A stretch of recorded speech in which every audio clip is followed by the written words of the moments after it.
नमस्कार दोस्तों, आप सभी का स्वागत है दी हॉरर डायरी पर। आज मैं आपके लिए लेकर आया हूं एक ऐसी कहानी जो मुझे दिल्ली के एक ओला ड्राइवर ने सुनाई थी। उसकी आंखों में जो डर था, उसकी आवाज में जो कंपन था, वह मैं आज तक नहीं भूल पाया हूं। ये कहानी उन लोगों के लिए नहीं है जो अकेले रात में सो रहे हैं या जिनके अंदर डर का नाम सुनकर ही कंपी छूट जाती है। तो दोस्तों, अगर आप तैयार हैं तो शुरू करते हैं आज की भूतिया कहानी। नमस्कार दोस्तों, मेरा नाम रोहित है और मैं पिछले 5 साल से दिल्ली में ओला कैब चलाता हूँ। आज मैं आपको अपनी जिंदगी की सबसे डरावनी घटना के बारे में बताना चाहता हूँ। ऐसी घटना जिसने मेरी जिंदगी ही बदल दी। मैं अब भी जब उस रात के बारे में सोचता हूँ तो मेरे शरीर में कंपी छूट जाती है। हालांकि मैं जानता हूँ कि कई लोग मेरी बात पर यकीन नहीं करेंगे, लेकिन जो मैंने देखा, जो मैंने अनुभव किया, वह सत्य है, बिल्कुल सत्य। यह बात पिछले साल दिसंबर की है। दिल्ली में कड़ाके की सर्दी पड़ रही थी। उस दिन सुबह से ही मौसम बहुत खराब था। कोहरा इतना घना था कि 10 कदम आगे की चीज भी साफ नजर नहीं आ रही थी। मैंने सोचा था कि आज कुछ ज्यादा कमाई नहीं होगी, लेकिन फिर भी मैं अपनी मारुति स्विफ्ट लेकर निकल पड़ा। दिन भर सवारियां आती रहीं। शाम तक मैं काफी थक गया था, लेकिन मैंने सोचा कि 1-2 राइड और ले लूं। मेरे घर वाइफ और मेरी छोटी बेटी मेरा इंतजार कर रही होंगी। रात के करीब 9:30 बजे थे जब मेरे फोन पर एक राइड का नोटिफिकेशन आया। पिकअप लोकेशन गुड़गांव के सेक्टर 56 से थी और ड्रॉप लोकेशन रोहिणी सेक्टर 24। यह लंबी राइड थी और अच्छी कमाई हो सकती थी, इसलिए मैंने तुरंत स्वीकार कर लिया। मैं जब लोकेशन पर पहुंचा तो वहां एक बड़े से अपार्टमेंट कॉम्प्लेक्स के सामने खड़ा हो गया। मैंने राइडर को कॉल किया। 3-4 घंटियां बजने के बाद किसी ने फोन उठाया। हेलो, एक महिला की आवाज थी, बहुत ही धीमी और ठंडी, जैसे बर्फ में से निकल रही हो। मैडम, मैं ओला से बोल रहा हूं, मैं आपके अपार्टमेंट के बाहर पहुंच गया हूं। मैंने कहा, मैं 5 मिनट में आ रही हूं, उसने कहा और फोन काट दिया। 5 मिनट बीत गए, फिर 10 मिनट, फिर 15 मिनट, लेकिन कोई नहीं आया। मैंने फिर से कॉल किया, लेकिन इस बार फोन बंद जा रहा था। मैं थोड़ा परेशान हो गया। मैंने सोचा कि कैंसिल कर दूं, लेकिन तभी मैंने अपनी कार के पीछे वाले दरवाजे को खुलते और बंद होते सुना। मैंने रियर व्यू मिरर में देखा। पीछे की सीट पर एक औरत बैठी थी। वह एक सफेद साड़ी पहने थी। उसके बाल बिखरे हुए थे और उसका चेहरा मैं देख नहीं पा रहा था क्योंकि वह नीचे झुकी हुई थी। गुड इवनिंग मैडम, मैंने अपनी घबराहट छिपाते हुए कहा। रोहिणी सेक्टर 24 जाना है ना? उसने सिर्फ सिर हिलाकर हाँ में जवाब दिया। उसकी चुप्पी से मुझे थोड़ा अजीब लगा, लेकिन मैंने सोचा शायद वह थकी हुई है या फिर मूड अच्छा नहीं है। मैंने गाड़ी स्टार्ट की और हम गुड़गांव से दिल्ली की तरफ बढ़ने लगे। रात बहुत अंधेरी थी और कोहरा अब और भी घना हो गया था। NH-48 पर गाड़ी चलाते हुए मुझे काफी मुश्किल हो रही थी। सड़क पर गाड़ियां बहुत कम थीं। शायद मौसम की वजह से लोग घरों में ही थे। रेडियो चालू था और एक पुरानी हिंदी फिल्म का गाना बज रहा था, लग जा गले के फिर ये हंसी रात हो ना हो। अचानक मेरे कार की विंडो पर कुछ खटखटाया। मैंने घबराकर देखा तो वहां कुछ नहीं था। मैंने सोचा शायद कोई पत्थर या कुछ और होगा जो कार से टकरा गया। मैंने अपना ध्यान वापस सड़क पर लगाया और ड्राइविंग जारी रखी। कुछ देर बाद मैंने पीछे से एक अजीब सी आवाज सुनी, जैसे कोई फुसफुसा रहा हो। मैंने रियर व्यू मिरर में देखा तो वह महिला अब भी सिर झुकाए बैठी थी, लेकिन उसके होंठ हिल रहे थे और वह कुछ बुदबुदा रही थी। क्या आप ठीक हैं मैडम? मैंने पूछा। कोई जवाब नहीं आया। मैंने थोड़ा जोर से पूछा, मैडम सब ठीक है? तब उसने धीरे से अपना सिर उठाया और मिरर के जरिए उसकी और मेरी नजरें मिली। उसकी आंखें लाल थीं, बिल्कुल खून की तरह लाल, और उनमें कोई पुतलियां नहीं थीं। मैं डर के मारे चिल्ला पड़ा और स्टीयरिंग व्हील से मेरा नियंत्रण छूट गया। कार सड़क के किनारे जा रही थी। मैंने जल्दी से ब्रेक लगाए और कार को संभाला। मेरा दिल जोर जोर से धड़क रहा था। मैंने फिर से मिरर में देखा लेकिन इस बार उसकी आंखें सामान्य दिख रही थीं। मुझे लगा शायद यह मेरा वहम था या फिर सड़क की रोशनी का खेल। आप ठीक तो हैं? उसने अचानक पूछा। उसकी आवाज बहुत आम सी थी, बिल्कुल वैसी जैसी फोन पर थी। हाँ, मैं ठीक हूं, मैंने हकलाते हुए कहा। बस थोड़ा थक गया हूं। आप चाहें तो थोड़ी देर के लिए कार रोक लीजिए, उसने कहा। मैं नहीं चाहता था कि इस अंधेरी रात में सुनसान सड़क पर कार रुके, लेकिन मेरा दिल अभी भी तेजी से धड़क रहा था और मुझे थोड़ा आराम की जरूरत थी। इसलिए मैंने सड़क के किनारे कार रोक दी। मैं बस 5 मिनट में वापस आता हूं, मैंने कहा और कार से बाहर निकल गया। मुझे ताजी हवा की जरूरत थी। मैं कार के आगे गया और गहरी सांसें लेने लगा। तभी मुझे महसूस हुआ कि मैं अकेला नहीं था। मैंने धीरे से पीछे मुड़कर देखा तो वह महिला भी कार से बाहर आ चुकी थी और मेरे पीछे खड़ी थी। चांदनी में उसका चेहरा अब साफ दिख रहा था। वह बहुत खूबसूरत थी, लेकिन उसकी आंखों में एक अजीब सी चमक थी। आपको डर लग रहा है? उसने मुस्कुराते हुए पूछा। नहीं, ऐसी कोई बात नहीं है, मैंने झूठ बोला। झूठ मत बोलो, उसने कहा और उसकी मुस्कुराहट गायब हो गई। मैं तुम्हारे दिल की धड़कन सुन सकती हूं, तुम डरे हुए हो। मैं जमीन पर जम गया था। वह धीरे धीरे मेरी तरफ बढ़ने लगी। मेरे मुंह से आवाज नहीं निकल रही थी। तुम्हें पता है मैं कौन हूं? उसने पूछा। मैंने बस सिर हिलाया। नहीं, मैं यहीं रहती थी, उसने कहा और दूर सड़क के पार एक खंडहर की तरफ इशारा किया।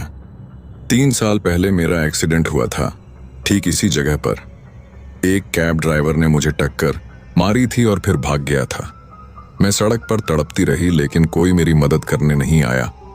मेरे पैरों तले से जमीन खिसक गई। मैंने हकलाते हुए कहा, मुझे माफ कर दीजिए, मैं तुम क्या? उसने पूछा और फिर से मुस्कुराई, लेकिन इस बार उसके दांत नुकीले थे जैसे किसी जानवर के। मैं वहां से भागना चाहता था, लेकिन मेरे पैर जैसे जमीन से चिपक गए थे। वह धीरे धीरे मेरे पास आ रही थी और मैं कुछ नहीं कर पा रहा था। मुझे अपनी पत्नी और बेटी की याद आ रही थी। क्या मैं उन्हें फिर कभी देख पाऊंगा? अचानक दूर से एक ट्रक की हेडलाइट्स दिखाई दी और उसका हॉर्न सुनाई दिया। मैंने उस महिला की तरफ देखा, लेकिन वह गायब हो चुकी थी। मैं हैरान रह गया। मैंने इधर उधर देखा, लेकिन वह कहीं नहीं थी। मेरी नजर अपनी कार पर पड़ी और मैंने देखा कि पिछली सीट खाली थी। वह वहां भी नहीं थी। मेरे दिमाग में एक ही सवाल घूम रहा था, क्या यह सब मेरा वहम था? लेकिन यह इतना वास्तविक लग रहा था। मैं धीरे धीरे अपनी कार की तरफ बढ़ा और अंदर बैठ गया। गाड़ी स्टार्ट की और वहां से निकल लिया। मेरा पूरा बदन पसीने से भीग गया था। मुझे नहीं पता था कि क्या करूं। क्या मैं पुलिस को बताऊं? लेकिन वे यकीन करेंगे? मैंने फैसला किया कि मैं सीधे अपने घर जाऊंगा। इस रात के बारे में किसी को कुछ नहीं बताऊंगा। गाड़ी तेज रफ्तार से चला रहा था। मैं जितनी जल्दी हो सके घर पहुंचना चाहता था। रेडियो अभी भी चालू था और अब अंखियों के झरोखों से गाना बज रहा था। मैंने रेडियो बंद कर दिया। इस वक्त मुझे चुप्पी से डर लग रहा था, लेकिन संगीत से भी डर लग रहा था। मैं जब मेहरौली बाईपास रोड पर था, तभी मेरे फोन पर ओला का नोटिफिकेशन आया। मैंने देखा तो वह वही राइड थी जो मैंने पहले एक्सेप्ट की थी, और राइड का स्टेटस ऑनगोइंग दिखा रहा था। मेरे हाथ से फोन गिर गया। मैंने धीरे से पीछे मुड़कर देखा और वह वहां थी, पीछे की सीट पर। उसकी आंखें अब पूरी तरह से लाल थीं और उसके चेहरे से खून बह रहा था। तुम मुझे छोड़कर कहां जा रहे हो? उसने एक भयानक आवाज में कहा।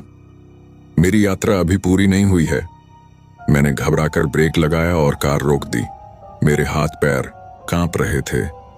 मैंने अपनी आंखें बंद कर लीं और गहरी सांस लेने की कोशिश की। जब मैंने फिर से आंखें खोलीं तो पीछे की सीट खाली थी। वह फिर से गायब हो चुकी थी। मैं जानता था कि मैं पागल नहीं हूं, यह सब सच था। मैंने फैसला किया कि मैं उस रात ड्राइविंग छोड़ दूंगा। मैंने ऐप से ऑफलाइन जाने की कोशिश की, लेकिन नोटिफिकेशन आ रहा था, आपकी राइड अभी चल रही है, कृपया पूरी करें। इसके बाद मैंने ऐप को फोर्स क्लोज कर दिया और सीधे अपने घर के लिए निकल पड़ा। मैंने वादा किया कि यदि मैं आज रात सुरक्षित घर पहुंच गया तो कल मैं मंदिर जाऊंगा और भगवान को धन्यवाद दूंगा। घर पहुंचकर मैंने अपनी पत्नी को सारी बात बताई। वह मेरी कहानी सुनकर डर गई, लेकिन उसने मेरा विश्वास किया। उसने मुझे गले लगाया और कहा कि मैं चिंता ना करूं, सब ठीक हो जाएगा। अगले दिन सुबह मैं मंदिर गया और प्रार्थना की। वापस आकर मैंने ओला ऐप खोला तो देखा कि राइड अभी भी ऑनगोइंग दिखा रहा था। मैंने कस्टमर केयर को कॉल किया और सारी बात बताई, लेकिन उन्होंने कहा कि उनके सिस्टम में कोई ऐसी राइड रजिस्टर नहीं है। मैंने उन्हें अपने फोन का स्क्रीनशॉट भेजा जिसमें राइड दिखाई दे रही थी। उन्होंने कहा कि वे जांच करेंगे और मुझे वापस कॉल करेंगे। 2 घंटे बाद मेरे फोन पर एक अनजान नंबर से कॉल आई। कॉलर ने खुद को ओला की सिक्योरिटी टीम से बताया। उन्होंने मुझसे पूछा कि क्या मैंने कल रात गुड़गांव के सेक्टर 66 से एक राइड ली थी। मैंने हाँ कहा और फिर उन्होंने जो बताया उससे मेरे रोंगटे खड़े हो गए। उन्होंने बताया कि उस अपार्टमेंट में 3 साल पहले एक महिला की हत्या हुई थी। उसका नाम अंजलि शर्मा था और वह एक बैंक में काम करती थी। एक रात वह देर से घर लौट रही थी और उसने एक कैब बुक की थी, लेकिन उस कैब ड्राइवर ने उसकी हत्या कर दी और उसके गहने और पैसे लूट लिए। पुलिस अभी तक उस ड्राइवर को पकड़ नहीं पाई है और सबसे डरावनी बात यह थी कि उस महिला की डेथ एनिवर्सरी कल ही थी, ठीक उसी रात जब मैंने ये सब अनुभव किया। सिक्योरिटी ऑफिसर ने आगे बताया कि पिछले 3 सालों से हर साल उसकी मौत की सालगिरह पर ओला के सिस्टम में एक रहस्यमय बुकिंग आती है, जिसमें पिकअप लोकेशन उसका अपार्टमेंट होता है और ड्रॉप लोकेशन रोहिणी में उसकी मां का घर होता है। और हर बार जो भी ड्राइवर उस राइड को स्वीकार करता है वह या तो अगले दिन अपनी नौकरी छोड़ देता है या फिर कुछ रहस्यमय हादसों का शिकार हो जाता है। मैं सुन्न रह गया। मैंने पूछा, क्या इस राइड का कोई नाम है? वह कुछ देर चुप रहा, फिर बोला, अंजलि शर्मा। उस दिन के बाद मैंने ओला कैब चलाना बंद कर दिया। मैं अब एक दुकान चलाता हूं और अपनी पत्नी और बेटी के साथ सामान्य जीवन जीने की कोशिश कर रहा हूं। लेकिन मैं उस रात को कभी नहीं भूल सकता। अब भी जब कभी मैं रात में गाड़ी चलाता हूं और मेरे पीछे कोई सवारी बैठती है, मैं रियरव्यू मिरर में देखने से डरता हूं। हमेशा एक डर रहता है कि कहीं वह फिर से वहां ना हो। लेकिन सबसे डरावनी बात यह है कि कई बार जब मैं अकेला होता हूं तो मुझे अपने फोन पर एक नोटिफिकेशन आता है। नोटिफिकेशन में लिखा होता है, अंजलि शर्मा आपका इंतजार कर रही है। और जब मैं अपना फोन देखता हूं तो वहां कुछ नहीं होता। मैं नहीं जानता कि यह सब कब खत्म होगा। शायद कभी खत्म ना हो। शायद अंजलि मुझे हमेशा के लिए अपने साथ ले जाना चाहती है, उस अंधेरी रात में जहां वह अकेली रह गई थी। अगर कभी आप ओला कैब में सवारी करें और आपके ड्राइवर का नाम रोहित हो तो कृपया मेरी कहानी याद रखें, क्योंकि हो सकता है कि मैं अकेला ना हूं और हो सकता है कि आप भी। दोस्तों, यह थी रोहित की कहानी, एक ऐसे ओला ड्राइवर की कहानी जिसने एक ऐसी सवारी की जो इस दुनिया की नहीं थी। क्या आप सोच सकते हैं कि रोहित की जगह अगर आप होते तो क्या करते? क्या आप इस भूतिया अनुभव के बाद अपनी नौकरी छोड़ देते, या फिर क्या आप इस रहस्य को सुलझाने की कोशिश करते? अगर आपको यह कहानी अच्छी लगी तो इस वीडियो को लाइक करें, चैनल को सब्सक्राइब करें और कमेंट सेक्शन में अपने विचार जरूर शेयर करें। रात को अकेले सोने से पहले एक बार फिर से अपने कमरे के दरवाजे की ताला चेक कर लें, क्योंकि हो सकता है कि अंजलि शर्मा अब आपकी राइड बुक करना चाहती हो।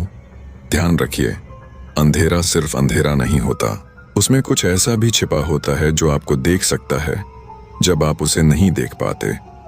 मैं हूं आपका दोस्त अरुण और आप देख रहे थे द हॉरर डायरी। हमारी पिछली वीडियो में कमेंट करने वाले दर्शक हैं अपोंग नागा, नागालैंड से कुलदीप, सूरज भान, सुमित, तरुण कुमार, परवीन मेहरा और मोहित गुप्ता। दोस्तों, आप सभी का मैं दिल से शुक्रगुजार हूं हमारी पिछली कहानी में इतना प्यार देने के लिए। इस कहानी में भी आप अपना और अपने शहर का नाम लिखना ना भूलें। अगली कहानी में आपका भी नाम लिया जाएगा। दोस्तों, कल फिर मिलेंगे एक और नई खौफनाक वीडियो के साथ। तब तक के लिए अलविदा।